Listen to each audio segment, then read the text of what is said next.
Hi guys, it's Camille, and welcome back to another episode of The Amateur's Journey. And this is like a legitimate episode this time. This isn't a compilation of dolls that I made while I was absent from YouTube. This is a legitimate episode now where I get to show you guys the process, the progress, the finished product, and it's the first episode of its kind like that in like 5 or 6 years, so this is a very big deal. Now I know a lot of you are probably more familiar with my parks content now, and so you're probably looking at this and you're wondering, what is this? To keep it brief, before I did all the theme park content and the Disney videos, my channel consisted of doll videos. I made stop motion videos using my Barbies and Monster High dolls for many years, and I later on transitioned into doll customizing, which is where you take a doll, you strip it of all of its original features, and you make something new out of it. I've been doing this for a few years now. I now have an Etsy shop where I sell my dolls, and Amateur's Journey essentially just showcases my journey into the world of doll customizing because I have no formal art training whatsoever. I'm self-taught. But today's doll happens to be Disney Parks related. If you saw the thumbnail and you saw the title, it's one I'm very excited about, and she honestly would not have been possible if it weren't for the fact that I had an accident prepping one of the dolls that I was going to use for a different project. So without further ado, let's talk about one of my personal favorite Disney rides, Haunted Mansion. The Haunted Mansion is a classic Omnimover style dark ride attraction that's located at Disneyland, Walt Disney World, Tokyo Disneyland, and in Disneyland Paris under the name Phantom Manor. The ride entails you going on a tour through the Haunted Mansion, guided by your ghost host in a doom buggy, and you tour around the mansion and you encounter dozens of happy haunts, as the ride politely calls them. The attraction's been around for decades and is highly considered to be an iconic and classic Disney ride for many, myself included. One of the reasons this attraction is so beloved is all of the wonderfully spooky and kooky ghosts that are seen throughout the ride. There are so many ghosts you could make dolls out of, but the one we're focusing on today is Madame Leota. Madame Leota is the ghost whose head resides in a floating crystal ball that can be seen in the Seance rooms in all iterations of the Haunted Mansion. She was named after and portrayed physically by Disney Imagineer Leota Toombs, although her voice was instead provided by actress Eleanor Audley, who you may recognize as the voice of Maleficent or Lady Tremaine. Madame Leota's backstory varies depending the park and more specifically where the mansion is located in each park, but the general consensus is that Leota is a psychic medium who can summon spirits and assist them with materializing in the mansion, and she's most likely of Romanite descent, with the exception of her background in the Florida parks, where she was a witch living in Salem and accidentally caused the Salem witch trials and fled to a village in the Hudson River Valley. This is told in the neighboring gift shop. I'm so serious about this. This is the lore that's canon for Florida. Leota is easily the most recognizable of the happy haunts living in the mansion, and creating her in doll form has come to my mind every now and again, but I never really acted on that notion until one day I was doll prepping and I had accidentally broke the neck peg off of a Ghoulia Yelps doll. I had no use for her body,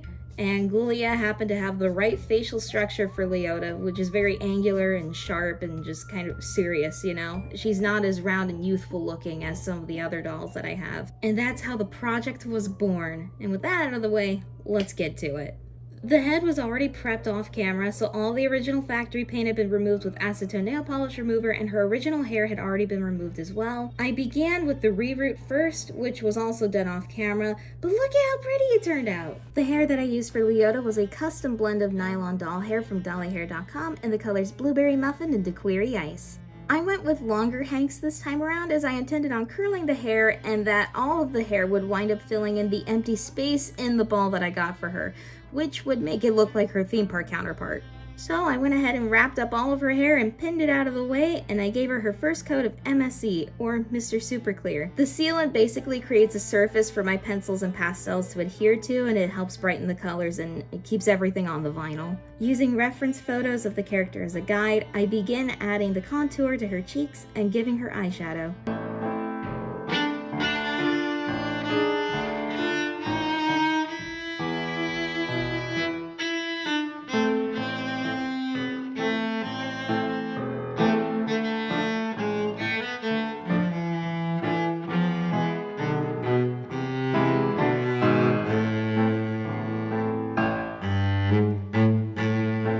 I also add in her lip color, which I initially went with a bluish green color. The character in general has a lot of blues and greens and teals in her color palette. I use a kneaded eraser to shape the lips and to erase any excess chalk pastel.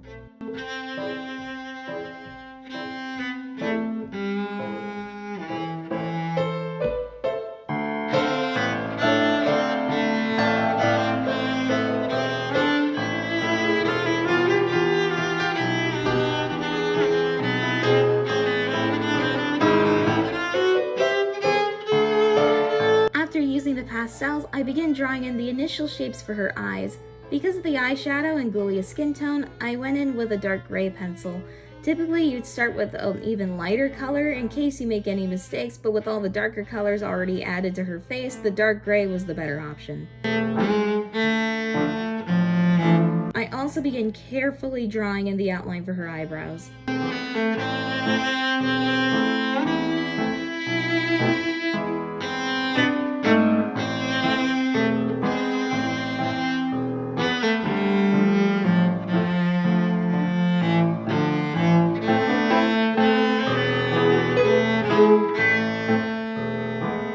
After that, I sealed the doll again and continued to add to her face.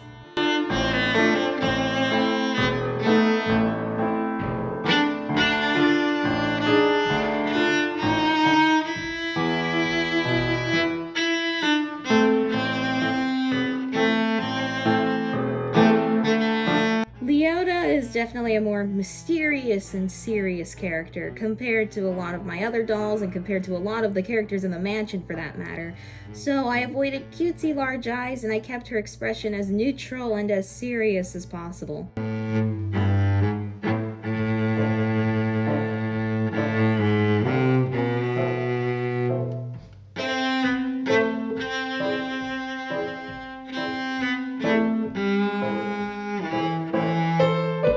For her eyebrows, I decided to go with pencil-thin arched eyebrows to help with the more serious expression. Not to mention the character has some really nice brows to begin with.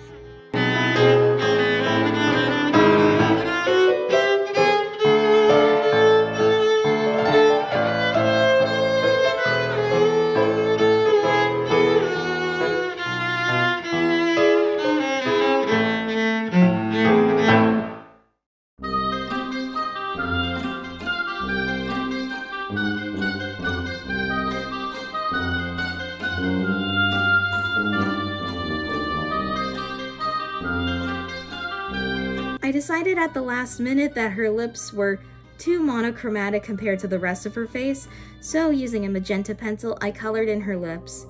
I was contemplating giving her a red lip, kind of like the Jennifer Tilly version from the 2003 Haunted Mansion film, but I liked the cooler color palette too much to give into the red. I feel like it would have overpowered it too much, so magenta worked out nicely.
At this point, this was the final pass, so this is where I add the finishing lines, details, highlights, shadows, and whatnot.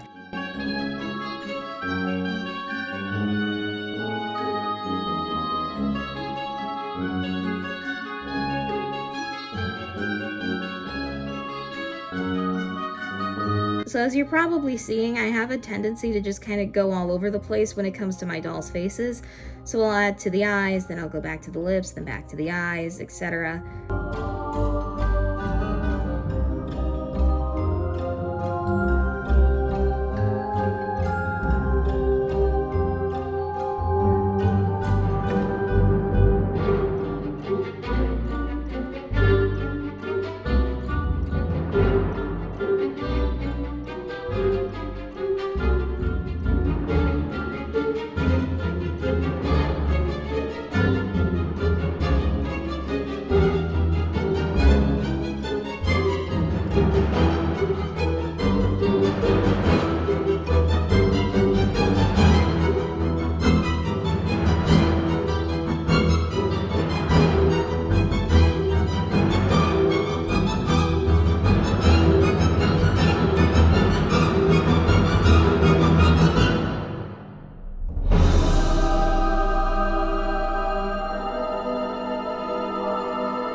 Once I'm happy with the face, I add the pupils and the eye shines.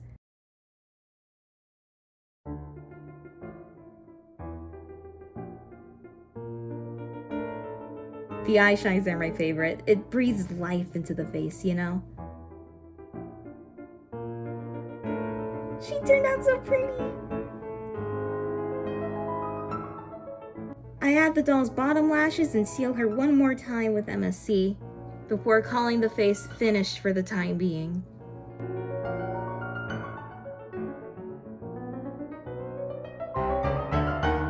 Now that the face is done for now, it's time to finally unwrap her hair and curl it. And y'all, the face goes so well with the hair already, oh my gosh! Let's curl this mane! Using plastic straws and bobby pins, I curled Leota's hair using the boil wash method.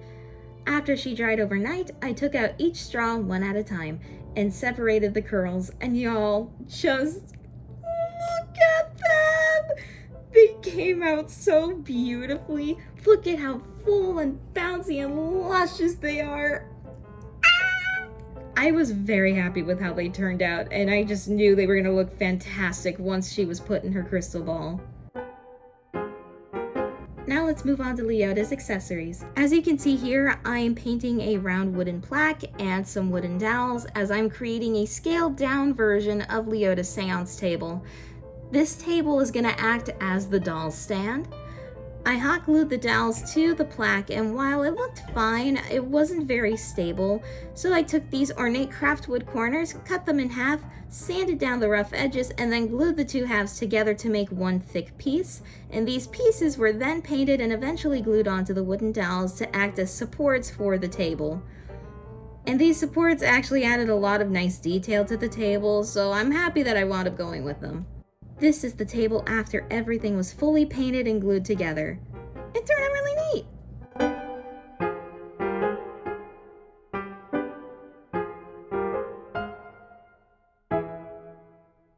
Once Leota is in her crystal ball, she needs a place to sit when she's not floating around and shouting incantations. So I found this wooden ring at Hobby Lobby that the ball fits in perfectly. Look at that perfect fit. I paint the ring black and set it off to the side. After that, I work on the tablecloth. I went with this purple paisley print that I found at Hobby Lobby. I chose purple as a tribute to the wallpaper that's found in the attraction, and the patterns of the fabric fit the aesthetic of the ride well enough.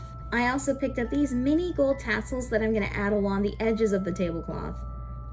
Using the tabletop as a guide, I draw a circle a little bigger than the tabletop and cut it out. Of course, this initial piece I wound up ditching, and I recut the piece because it didn't turn out even. Now that I have the tablecloth and it for sure fits the table how I want it to, I'm now going to sew a zigzag stitch along the edge to prevent it from fraying.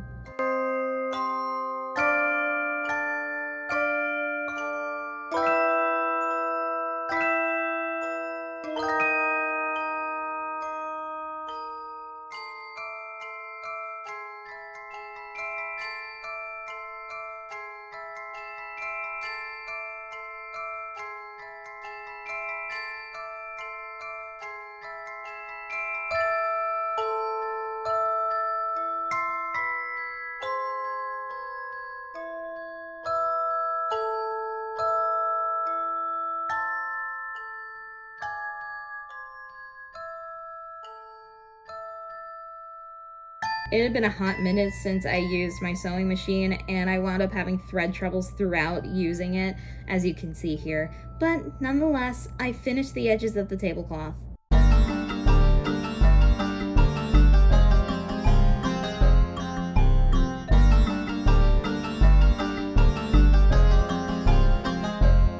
To attach the gold tassels, I opted out of sewing and instead decided to use quick dry fabric fusion to glue each one into place. And this is a pretty durable glue, so I wasn't too worried about it. Once the glue dried, I went ahead and snipped off the loops to each tassel since they serve no purpose. After finishing the tablecloth, the moment of truth finally arrived, gluing the doll's top lashes to finish her face. I personally don't draw on the top row of eyelashes on my dolls as they usually come out super clunky and chunky, so I usually glue on real ones. After clipping Leota's hair out of the way, I bust out the falsies and get to work. How it works with the lashes is that I usually cut them down to size, figure out the placement, and then I use super glue to very carefully and very permanently adhere them to the doll's face.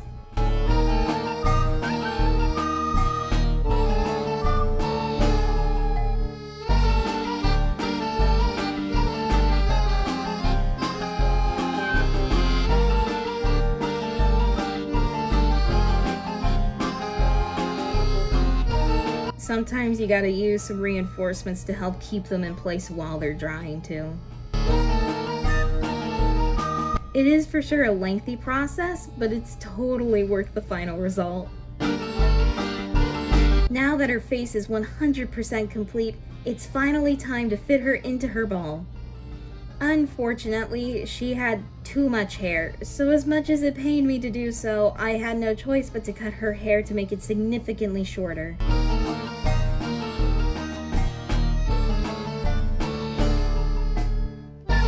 She still retained much of her curls, so that was a good thing. The head fit much better after her haircut anyway.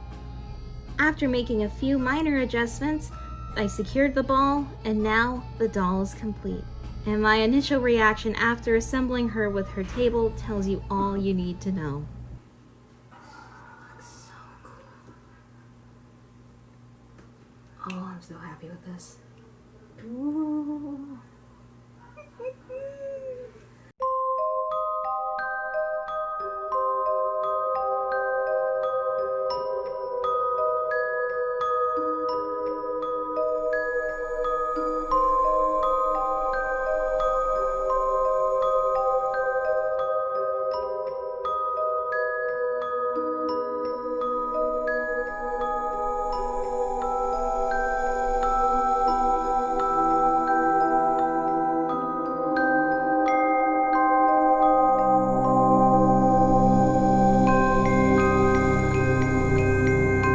Awaken the spirits with your tambourine.